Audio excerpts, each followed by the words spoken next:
Para analizar las tensiones entre Turquía y Grecia, tenemos el comentario de la doctora Edmé Domínguez Reyes, quien es profesora en Relaciones Internacionales y Género en la Universidad de Gotemburgo. Mavi Vatan, o la Patria Azul, es el nombre de la nueva doctrina turca de recuperación de lo que ellos llaman sus derechos territoriales, en este caso marítimos, perdidos a raíz de conflictos bélicos de hace 100 años. Estas demandas están causando serios conflictos en el Mediterráneo Oriental entre dos miembros de la OTAN,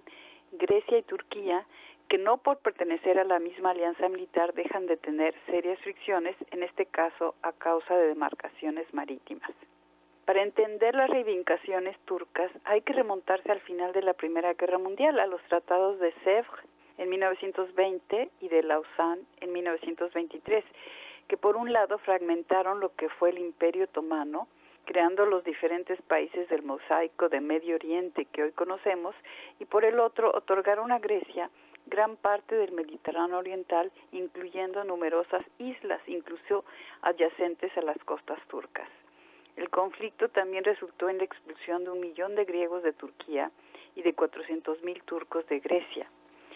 Turquía se modernizó bajo el gobierno laico de Kemal Atatürk y acrecentó su interacción con Europa, alineándose con la Alianza Atlántica durante la Guerra Fría, periodo en el que se instalaron misiles norteamericanos en las fronteras turcas apuntando a territorio soviético,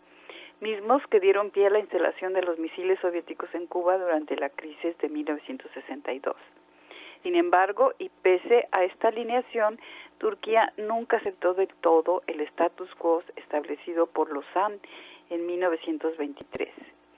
Así las cosas, Turquía es uno de los pocos países en el mundo que no aceptó firmar la Convención de Naciones Unidas sobre Derechos Marítimos, que otorgó a cada país hasta 12 millas náuticas alrededor de sus costas como mar territorial y hasta 100 millas náuticas más en la exploración de recursos naturales como petróleo o gas. Y sus reticencias a firmarlo provienen de que Grecia aduce tales derechos no solo a partir de su territorio, sino también de sus islas, lo que le da indiscutibles ventajas frente a Turquía, que argumenta que tales derechos se deben contar solo a partir del territorio continental. La situación interna de Turquía, con gobiernos modernizadores y laicos más interesados en acercarse a Europa que al Medio Oriente, con ambiciones de unirse a la Unión Europea, aquietó de alguna forma el conflicto marítimo entre Grecia y Turquía durante algún tiempo, con la excepción de la isla de Chipre, aún dividida entre estas dos naciones. Pero la llegada de un gobierno alejado de las tradiciones del patriarca laico Atatürk, los frustrados intentos de ingresar al club de la Unión Europea, la desaparición de la amenaza soviética y el agravamiento de los conflictos en Medio Oriente con la guerra en Siria, reactualizaron las reivindicaciones turcas en forma de una nueva doctrina, Mavi Vatan, o la Patria Azul. Se trata de un redibujamiento del mapa del Mediterráneo Oriental, pero también del Mar Egeo y del Mar Negro, considerados como mares territoriales. Según esta doctrina elaborada por un almirante en retiro, Hüseyin Gurdeniz,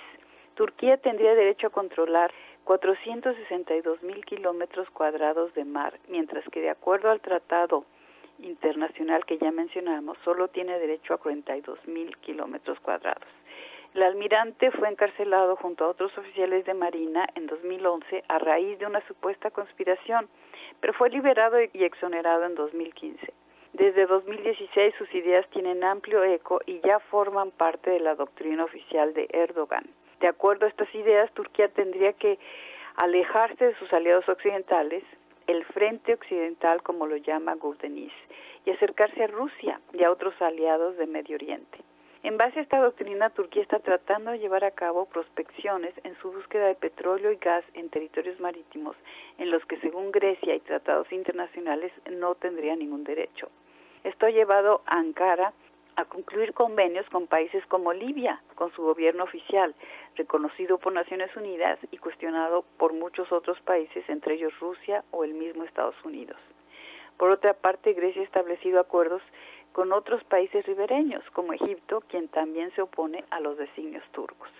Así las cosas, las tensiones dentro de la OTAN a raíz de este conflicto aumentan, como incidentes como el reciente casi enfrentamiento de un navío turco contra una fregata francesa que hacía sus rondas de vigilancias para impedir la entrada de armas a Libia. Como se ve, el conflicto no es nada fácil de solucionar. A Erdogan le conviene mantener la tensión. No hay nada más efectivo que una amenaza exterior para unir al país, como lo comprobó Putin cuando el conflicto de Crimea. La situación de la economía y la pandemia, como en la mayoría de los países, acreciendo los desafíos internos que tiene que confrontar, junto con la impopularidad de un régimen tan autoritario como el que representa Erdogan. A Rusia también le conviene que las tensiones aumenten, y más con el potencial de que Turquía se le acerque cada vez más. A la OTAN, ya de por sí debilitada por los retos de Trump y la heterogeneidad de intereses, no le conviene que sus miembros prosigan un conflicto tan infectado. Y a la Unión Europea tampoco le conviene estudiar a una Turquía cada vez más reticente a firmar acuerdos en el tema de los refugiados. Como vemos, el espectro de los conflictos coloniales, pero también las típicas rivalidades territoriales nacionalistas, siguen aflorando en un mundo que, por más posmoderno o postindustrial que se considere, sigue obedeciendo a viejos patrones de tipo patriarcal para que las concesiones, el entendimiento y la negociación son debilidades que es necesario evitar. Para Radio Educación desde Suecia les habló Edmé Domínguez Reyes.